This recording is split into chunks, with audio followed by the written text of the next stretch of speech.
Magandang umaga po muli sa inyong lahat ng mga masugid kong nanonood o viewers kung tawagin. Nandito po ang aking pamilya.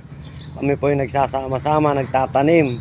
Tanim lang po ng tanim para meron po tayong anihin. Ganun po ang buhay kasi natin. Kung hindi po tayo magtanim, wala po tayong aanihin. Pag tayo umanay, meron na po tayong makakain o pangbili ng pagkain. Kaya ganun po ang aming ginagawa para matustusan o masustinihan ang pangangailangan ng aking pamilya. Pangunahin ay pambili ng bigas at pambaon ng eskwela, bagamat walang eskwela ngayon, kaya medyo nakakaraos ang aming budget sa pang-eskwela na idadagdag sa aming pambiling pagkain.